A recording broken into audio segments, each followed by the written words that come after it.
Alright, so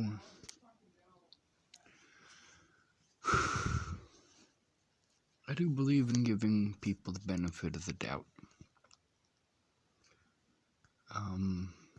As far as Scott DeCosta goes, there's a lot of things that happened with his officers before Natalie was killed that I didn't get to fill him in on. And a lot of things that happened with his officers that I didn't get to fill him in on.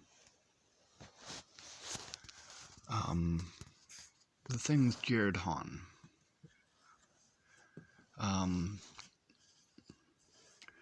Scott DeCosta was not present for the things that Jared Hahn was doing, and he wasn't there for the things that Cody Selhorst was doing, and he wasn't there for Jordan Anderson blowing me off repeatedly.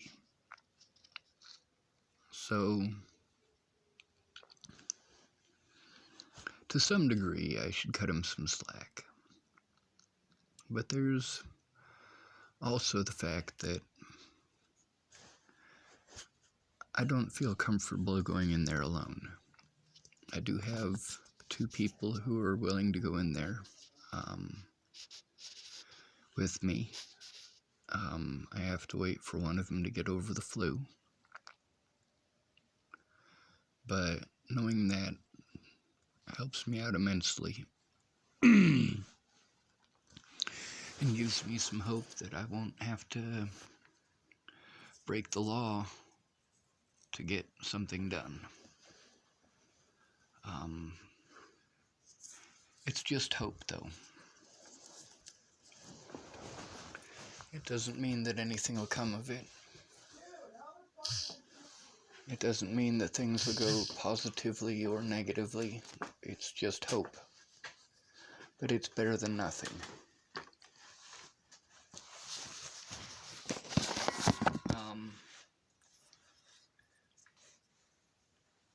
The whole situation that happened,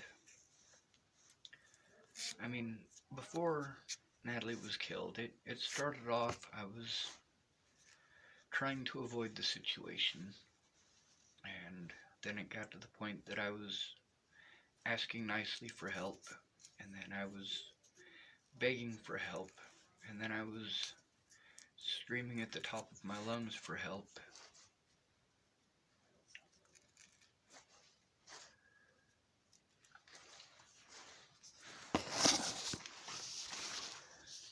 When Natalie died, I went through a shit ton of abuse, and the way that I responded to that quantity of abuse scares people. Well, that's the messed up thing, is that that's what my panic attacks are over. That's what my meltdowns are over. They're over abuse. And people not listening when I'm trying to tell them what's going on, because if you're not going to listen, then it means I don't have any help getting the abuse to stop.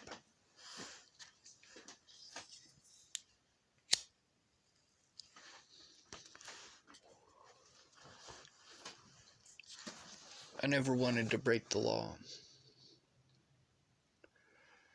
The problem is that the officers that I spoke with, and the officers that I had taken it to,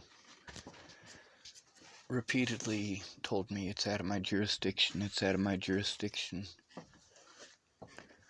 When I try to turn in the fact that people were threatening my life, I tried to turn it in where I was at. And they tell me, no, you need to go here, and you need to go there, and I went to those places as best I could. I went to Broomfield to try to fill out paperwork about the abuse that I endured there, and about how the police wouldn't do anything about the threats or the assaults in Broomfield, and about how police officers had harassed me, including the two detectives in Natalie's case.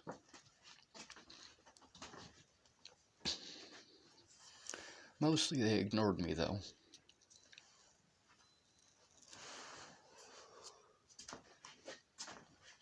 The thing is, Sheriff Scott DeCosta was not privy to most of the situations that I was in. And it didn't even occur to him that I didn't need to be put on suicide watch. I needed someone to take an account of the things that were going on without blowing me off. That it's a very serious issue. Now, he has said that he can't take a look at a lot of the evidence that I have. The problem is that if I can't get this evidence into court, nobody will look at it. If I can't get the police to look at it, nobody will look at it. And there's a lot of police officers who did some very wrong things. The Bollingers were allowed all sorts of help. I just needed a safe environment. I mean, familiarity is important. And most of the places that I stayed, I didn't know those people from Adam. And a few of the places that I had stayed, they were people that I got rid of when I was in Virginia in 2016 because they were no good for me. Between listening to what I had to say and treating me like trash and ganging up on me, they chose to treat me like trash and gang up on me.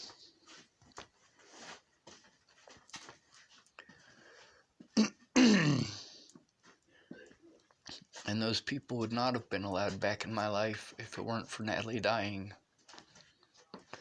Unless they had an emergency. Just because I'm pissed off at them and they're no good for me doesn't mean that I don't still love them and I don't want them to be safe. I do.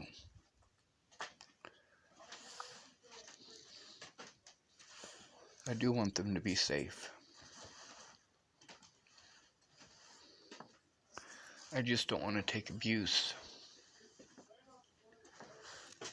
I needed to be heard. I needed someone to actually look at the evidence. And the evidence that I had, that I was trying to show those officers, a lot of that since then has been lost or stolen. I got a whole bunch more, though. And they all had ideas of what I should be doing. The courts here in Nebraska wanted to tell me that I have to go see Nicole Peralta. Meanwhile, I couldn't go see Nicole Peralta.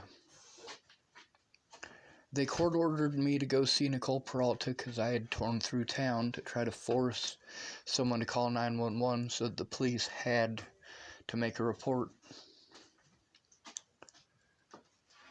Having Cody Selhorst try to run me out of town, that's not help.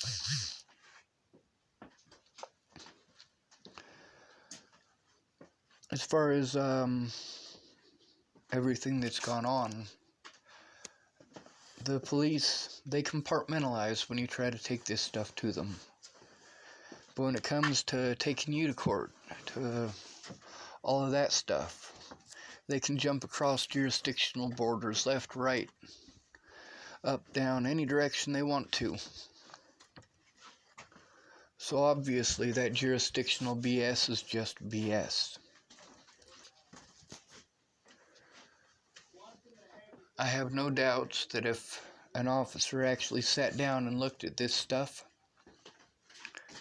that he would be astounded at the state of the United States and its people and the cruelty that they put someone through. Sheriff Scott DeCosta might not be able to take a look at everything, or might not be able to do anything about most of it.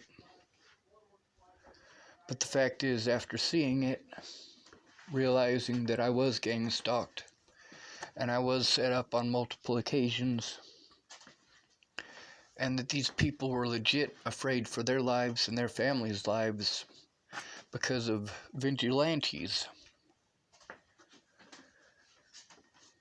I'm absolutely certain that if Sheriff Scott DeCosta was to see that he would agree that the FBI should have been involved a long time ago. That my safety is a major concern, as well as the safety of many of the witnesses. See, that's where myself, Alyssa Rainwater, and Mandy Hughes had our issues. After seeing everything that was going on in those Facebook groups and how many people's lives were threatened, they have major safety concerns, especially after seeing Ted Bollinger in the grocery store twice.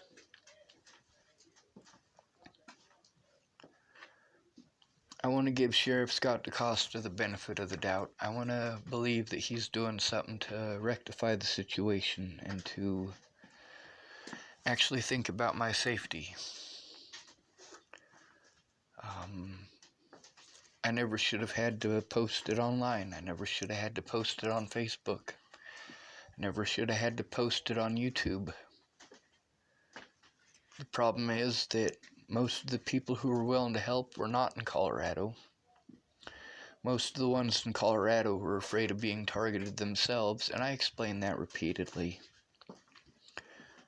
I already knew the situation was going to be foobar from the start. And it's complicated. Darren O'Connor said that to me. He said, Sean, it's too complicated. I'm aware of that. A lot of people tell me, Sean, with everything you're telling me and everything that you're showing, I mean, it's hard to wrap my head around it. And I'm like, yeah, imagine what it's like for me, because there's so much more than just that. I was scared and I needed help. I was scared for my friends. I was scared for my family. And that's the thing that people just aren't paying any attention to. The harassment that I had to endure started almost immediately. I mean, I wasn't even out of Virginia before Matty Boa was being mean. And people started shoving me the first time when I got back to Boulder, like within a few hours.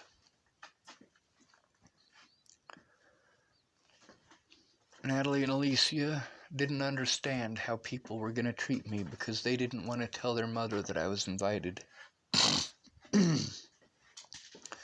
Because Natalie didn't want to tell her mom, hey, Mom, I was going to kill myself if you didn't show up because I didn't like the way that you were treating me.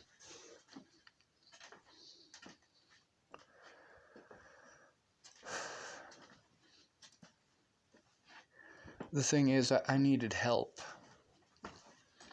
I needed help stopping the abuse that came from the word stalker in Virginia.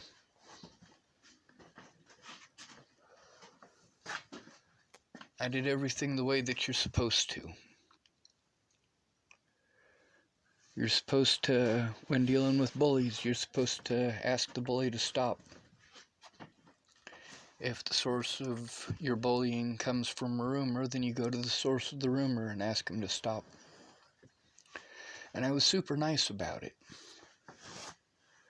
If that doesn't work, you go to an authority figure, like the police or a teacher or your parents. My parents are not a part of my life for a reason. I don't have any teachers, although nearly everyone I know has taught me something. So I went to the police.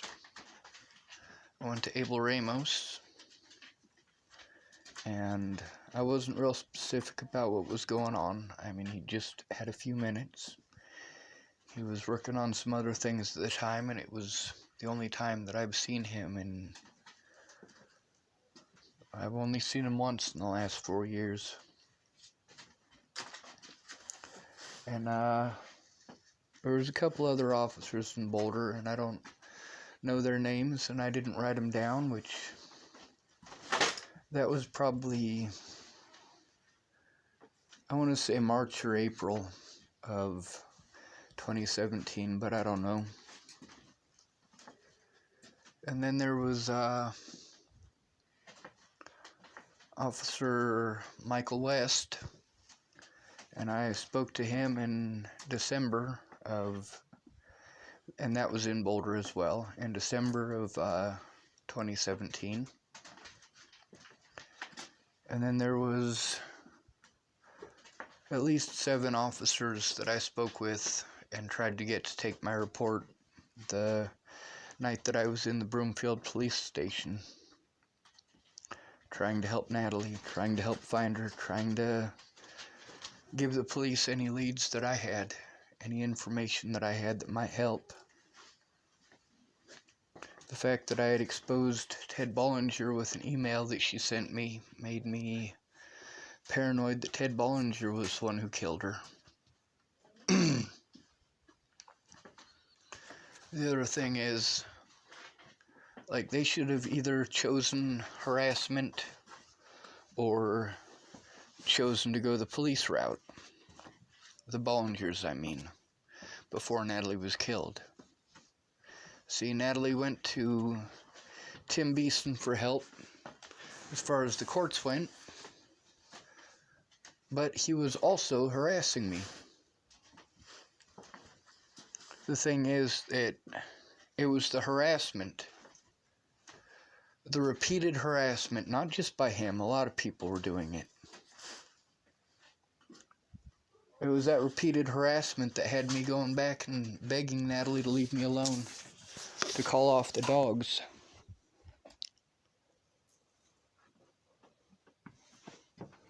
That's all I wanted, just for her to call off the dogs. I just needed people to leave me alone. Natalie knew I'd never do such a thing. Alicia knew I'd never do such a thing.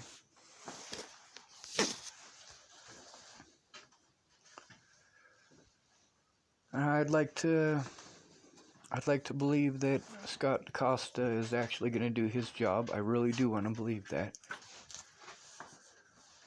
But I do need to mention that after that day that I went in with Molly Smith to see to it that they did their jobs, that they at least looked at it and documented it, because no officer would. No public pretender would. Get out of there. Sorry, a dog was getting into something he shouldn't. So, when Officer Hahn, when I tried to track him down the next day to show him what was going on, because there was continued stuff going on. I mean, it didn't stop. And I chased him around town and out to Chapel Lake. That was a messed up situation. Part of the reason for me going in with Molly Smith, I'd been begging somebody to go in with me for months and months and months in Colorado and Nebraska to try to show what was going on. When I tried to kill myself, that was Cody Selhorst who showed up. And after that day that I tried to go in and make that report with Molly Smith to show what was going on, and then the very next day I had to deal with that situation with Jared Hahn.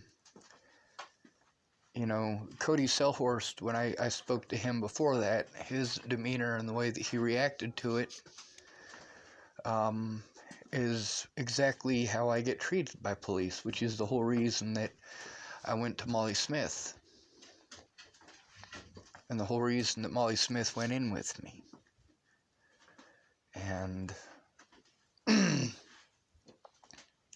after that, it should have been a different deputy that came to speak to me. After that, it was a conflict of interest for Jared Hahn or Cody Selhorst to have any further involvement with me. Unfortunately, in nearly every situation that I dealt with the police after that, it was Jared Hahn. When I went in and was trying to meet with Jen Beebe, Jared Hahn was there, increasing my anxiety. When I got out of the hospital in Scottsbluff and I was trying to turn in the officers, Jared Hahn was there, increasing my anxiety. And on multiple situations since, like when I talked to Tara Miller from Adult Protective Services, there was Officer Hahn.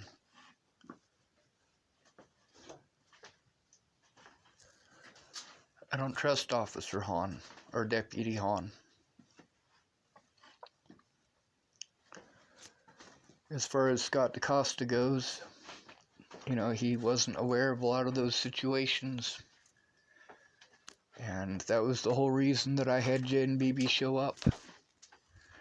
That's the whole reason that I needed her there, is because I didn't trust the police to do their jobs unless someone went in with me.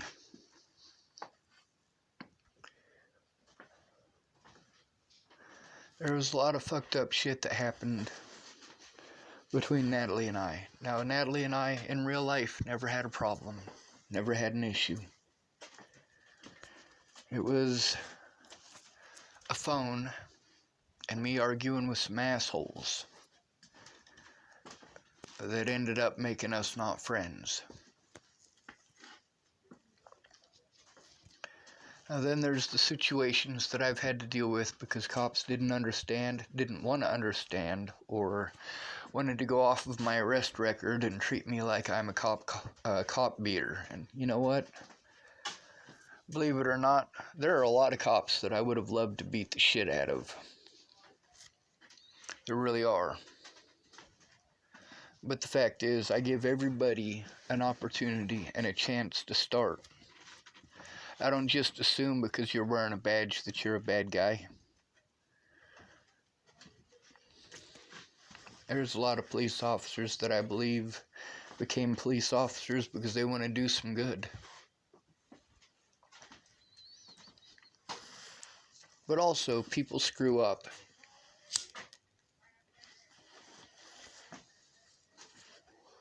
When they don't admit that they screwed up, that's where I have an issue. Because if you screw up and it costs someone else their life, that's a pretty big fucking screw up. If you screw up and it affects somebody as greatly as it affected me, Officer Hahn could apologize.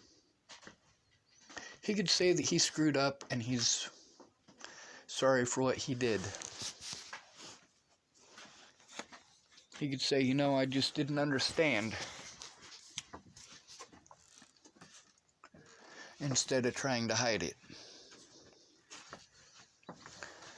Now you notice in the video where Jared Hahn is there, and I talk about the situation with Molly Smith, and he admits to that. But the situation out at Chapel Lake, he magically doesn't remember, even though it was the very next day. Well, I was alone when I went out there. I was alone when I was chasing him through town, and lots of people saw me chasing him through town, I'm sure of that. It's a small town.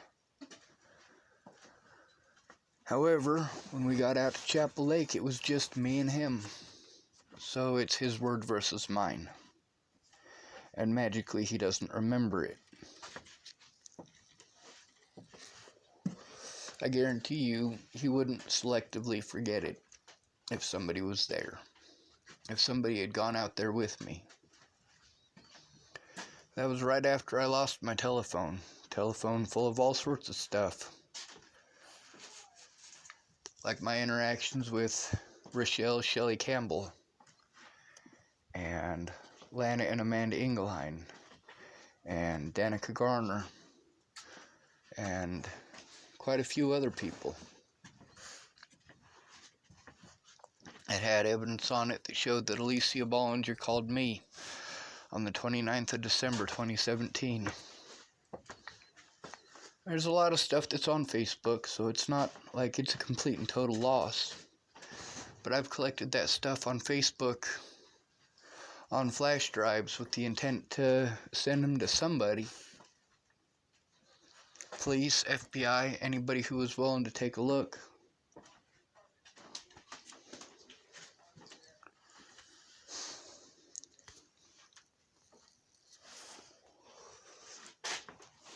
I'm just glad I got somebody willing to go in with me now.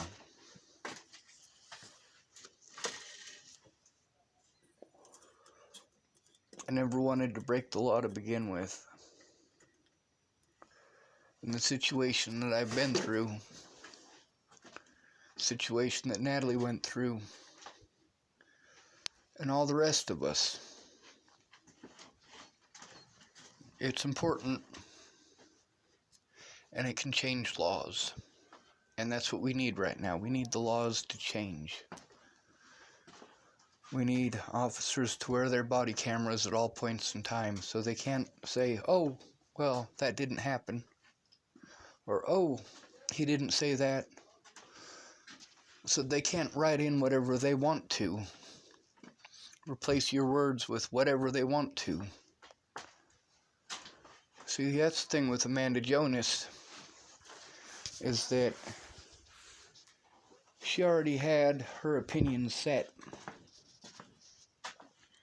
They had heard from Kara Johnson Miles, the very same woman who, when she got busted lying to me by Shannon Alvarado, wanted to throw a fucking tantrum on Facebook, and then wanted to treat Shannon Alvarado like shit for getting involved. Shannon should have written that down. If Shannon would have made a report about that, then things would have been different. And Shannon asked me, she said, well, why didn't you show that to the police? I fucking tried. I seriously fucking tried. That's one of the things that I needed to show the police in Colorado, and that's one of the things I literally needed someone to go in with me so I wouldn't get the mentally ill treatment.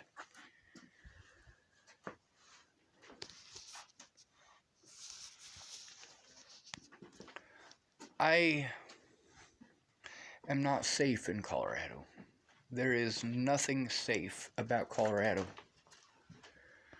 The conduct of the police there was not only unprofessional, it was criminal. At least 2 of the officers here in Dual County engaged in criminal activities.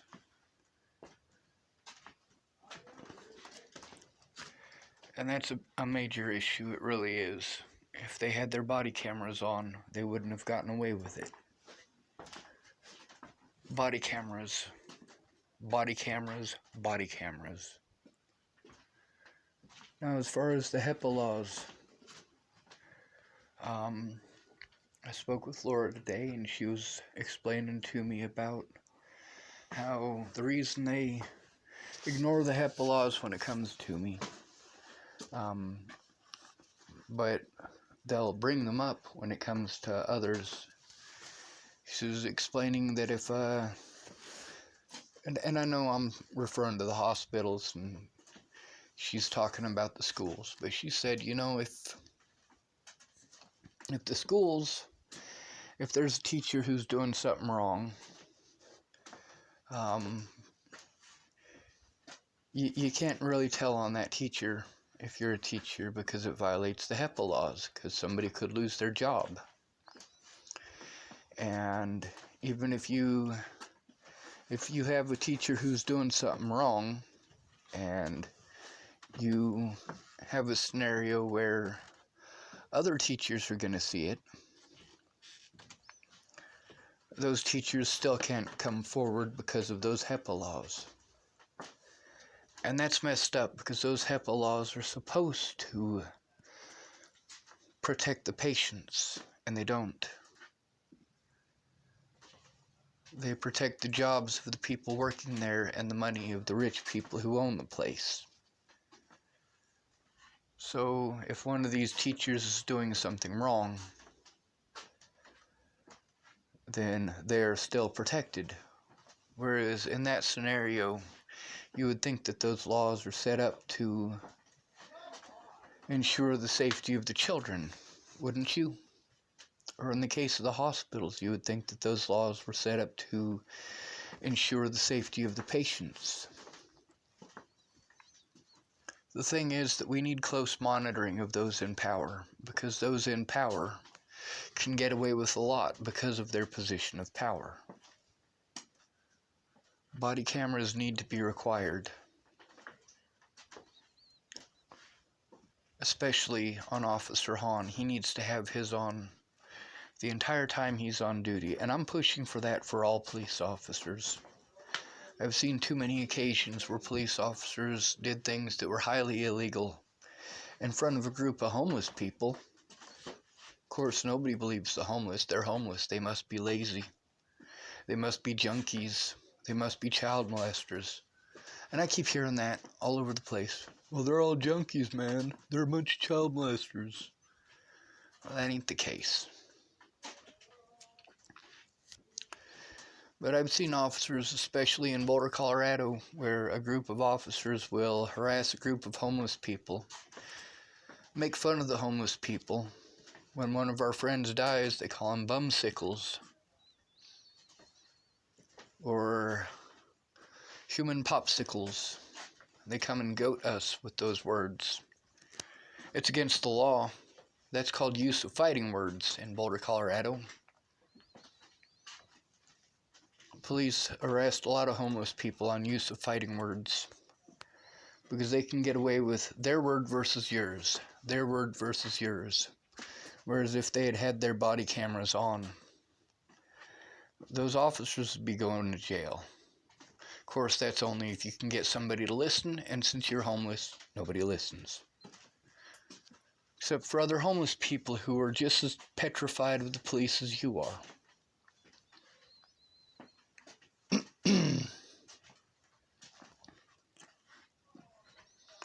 So as soon as these two ladies are able to go in with me to speak to the police, I'm going to go in there and try to show them what's going on. I'm fairly certain once they see what's actually happened that they will call the FBI and say, hey, this is a major issue that we need to do something about. I'm not Donald Trump.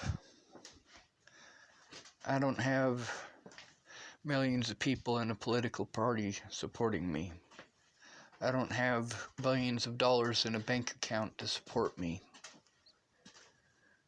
I don't have national news coverage.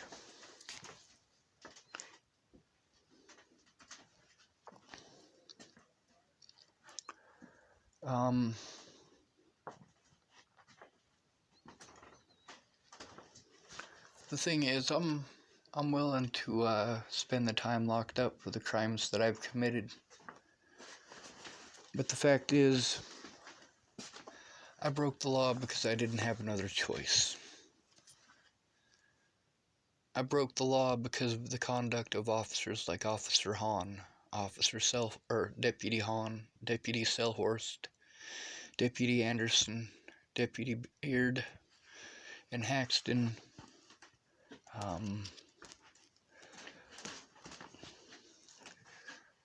Officer Michael West of Boulder,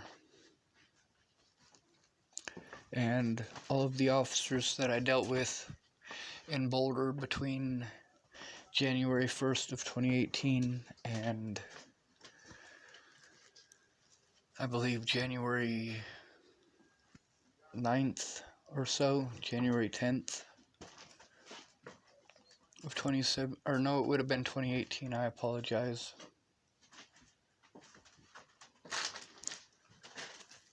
I have to make one complaint about the police and another complaint about the deputies in the jail there.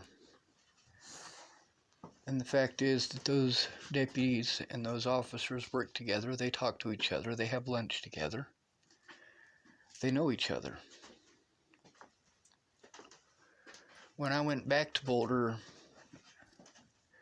when they took me to Boulder County Jail in August of 2018, those officers took every opportunity to threaten, harass, and intimidate me, assault me, making every excuse. They abused the living fuck out of me in the Boulder County Jail. Something that they're known for. They literally tortured me in there, throwing my food across the floor for breakfast, strapping me into a chair and making fun of me while I was in it. Why did they strap me to that chair? Because I was trying to turn in one of their deputies there in the jail. And a supervisor. When I tried to turn in that supervisor and I wrote that down and I gave it to them, the supervisor was the one who brought that back to me. It's kind of like when I said that I had an issue with Deputy Hahn on that phone call to the dispatch.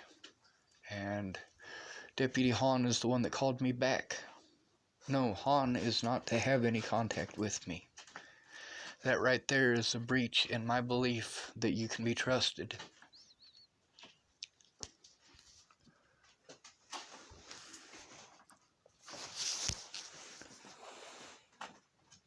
There's a lot of stuff that's out of jurisdiction and a lot of it that's in jurisdiction. These people were able to make reports from Texas for shit's fucking sake. Meanwhile, I can prove that each one of these volunteers, Danica, Shelly, Rose, Alicia, Ted, and their friends were all involved in this. While they were threatening, harassing, and stalking me, I was doing everything publicly because I have nothing to hide. I want you guys to know what an asshole I've been. An extreme asshole. When it comes to saving lives, you can expect nothing less of me. I will protect you. That's what I do. That's what I did for years and years. I protected those that nobody cared about. I protected Natalie and Alicia when they were underage, running around Boulder, Colorado, fucked up on drugs, selling those drugs for their dad.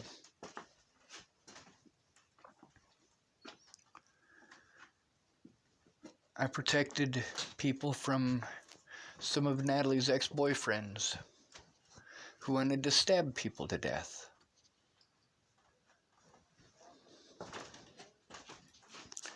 You're damn right.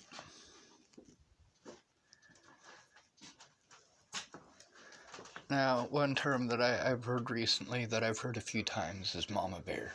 It's just the mama bear in me. Well, I'm not a mama bear. I am Peter Pan. And I don't mean that as in I actually believe that I'm Peter Pan. It's that I look out for the lost boys and girls,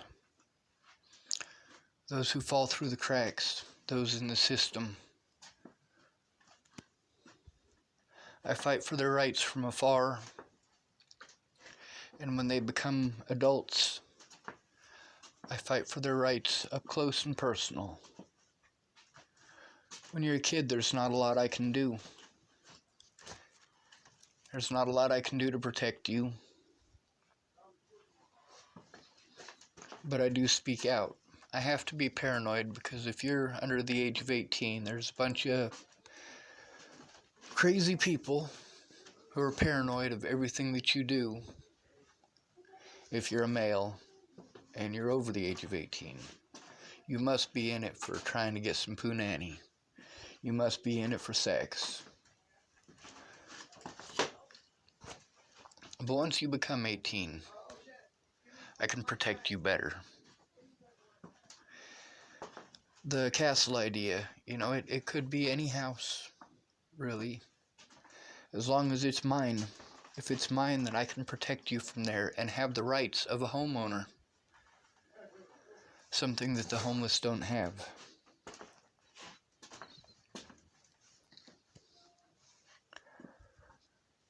I'm not opposed to putting a camera in every room of the house and posting them on the internet on a live feed 24 hours a day, 7 days a week.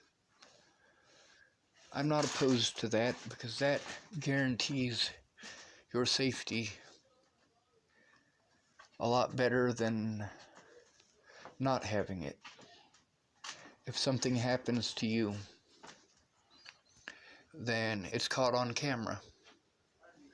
If somebody there does something wrong to you, it's caught on camera.